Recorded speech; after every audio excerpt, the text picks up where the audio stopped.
Hi, welcome back to my channel, Fabulously Frugal and Fancy. I'm Brandy.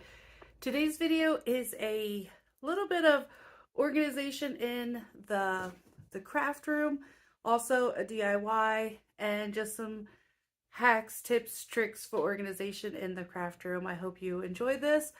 I did do this DIY. I enjoyed making it. And if you want to try, I will have the cut list of the wood in the description box below. Let's go make something fabulous. All right, so here is my current craft storage arrangement that I have for my paint. And it obviously is not working too well. These ones up here at the top, they get pulled out. So here's the cut list. I decided to build my own. These are the pieces of wood that you will need. These will also be listed down in the description box. I used scrap wood that I had at home, so instead of the pine board, some of these were furring strips. But I start by measuring. My board, my backing board that I'm using is 2 foot by 4 foot. It's 4 foot tall, 2 foot wide, so all the shelves need to be 2 foot wide. So I'm marking all of these first. I'm just using a 2 foot piece and a square ruler. I'm not sure if they're just called a square or a square ruler, but I'm using one of those to make sure that my lines are straight, to make sure that I'm getting the 2 feet out of this furring strip here that is 8 foot long. Again, I used wood that I had at home. In my cut list, I did say pine boards, just because that wood, if I was buying wood, you can look at this wood and see that it's not the best.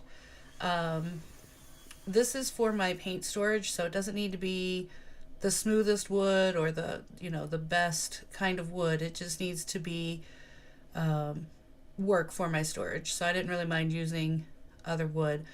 And here I just go into the shed. I'm using the miter saw,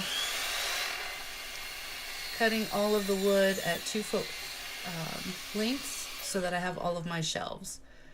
And I used my orbital sander to sand all of the wood. This backing piece was the only piece of wood I had to buy. This is just a 1/4 inch piece of plywood. Wasn't real expensive. I believe this piece was like $25 or so, and that's all that I paid for this. The rest of it, I looked at like those acrylic shelves and things that you could hang on your wall, but for the amount of storage I needed, it was just going to be so much money, and it was just like not worth it to me. So then I have all my pieces cut and I set them up here on this table so I can measure and see where I'm going to put my shelves. I had originally planned on using 4 of the deeper boards. I ended up only using 3 of those. So I ended up with 7 shelves instead of 8, which is perfectly fine. I have plenty of storage on my shelf. I used my paint bottles to measure, the height of my shelves that I needed. Drew a little line on there, and that I would know where to glue and brad nail them in. This video has taken me a lot longer to get it up than I wanted. I was having some issues with my my editing equipment, letting me use the microphone and so forth. It's just it was probably most likely operator error, because I've been learning how to use this new microphone of mine with a mixer and just getting everything to work properly. Sometimes doesn't work the way it's supposed to, and I forget exactly which button I'm supposed to hit for what, and it's just mostly operator error. So as you can see, I'm just using the paint bottles that I have, the paint tubes and the larger bottles to measure. I did use some wider shelves, some deeper shelves, sorry, and some more narrow ones, because as you can see, some of my paint bottles are the small ones. Some of them are these larger tubes, and some of them are the large chalk paint containers. And I wanted everything to fit on my shelf. So I went by what I needed as far as storage goes, because of the size of the paint that I already have. most of my paint, I don't stick to one brand or anything. Most of the time I get what is on sale or what is on clearance. And so I don't really use a lot of, like one specific brand. I do like these Arteza metallic ones. I think these are great for metallic paints. It goes on very,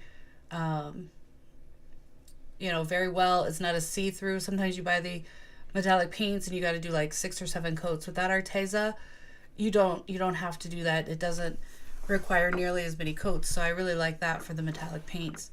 But otherwise, I buy paints, and I didn't buy those. I got those as a gift for Christmas. But I don't buy paints based on, what I want. Usually I get what's on clearance, I get what's on sale. It goes on my shelf, and I use what I have there. I'm showing you the square. It also has a level in it as well. I picked up my square at Harbor Freight. It may not be perfectly square, but it works well for what I do. So I'm going to be using wood glue with a little bit of hot glue just to stabilize these quickly. So if I use the hot glue, it'll give me that immediate hold, but the wood glue really adheres everything very well. And then, excuse me. I apologize, my allergies have been going just a little bit crazy. And so, anyway, I'm using the hot glue and the wood glue. I really had to fight with this wood glue. I need to get me one of those bottles that have like the easier, so it doesn't like clog up. I think it's called the Wood Dot bottle or something like that. I need to get me one of those because fighting with this bottle, it took me forever to get the glue out of it to where it would actually flow out of the tip. I really like the tip of this one because it's like a fine tip and you can kind of get glue where you need it to go, but it really was clogged up and I had to like take it apart. I actually turned off the video for a little while so that I could take the whole bottle apart and get it cleared out so that I could use it. I just put a liberal amount of wood glue and then I used some hot glue. My lines are already drawn on there where I need the boards to be. I give it a second for the hot glue to kind of set up. And then I just go all the way up. Like I said, my line's already drawn where I need my shelves to be. And I'm using the level and the square to make sure that one wasn't totally straight. I needed a little bit more hot glue because the hot glue, but the wood glue you have time to work with. So the hot glue was not for long-term hold. I would not use hot glue on wood for long-term hold, but for short-term, so that I can get it to stand up, because I'm going to use brad nails in the through the back, and I wanted these already attached so that I could, have somebody help me hold it up and shoot the brad nails in from the back. And that's why I used the hot glue as well, just so that, I could get it to be totally secure before I stand it up. Because I couldn't leave this outside overnight or anything for the wood glue to set up, and I needed to take it inside, and to do that I wanted it a little bit more secure. So I used the hot glue for the immediate hold so I could do the brad nails, and then I could take it inside overnight so that it could dry properly. Have the wood glue completely set up and cure. And this Gorilla wood glue, I kid you not, if you use it on wood and then you try to take the wood apart after it's completely dry, you are going to be ripping wood apart. Like, this stuff bonds wood together so well, and it really, really makes it secure. You cannot get it apart if you want to afterwards. You really have to really pry it and work it to get it completely apart. And I'm just putting my last shelf on here now.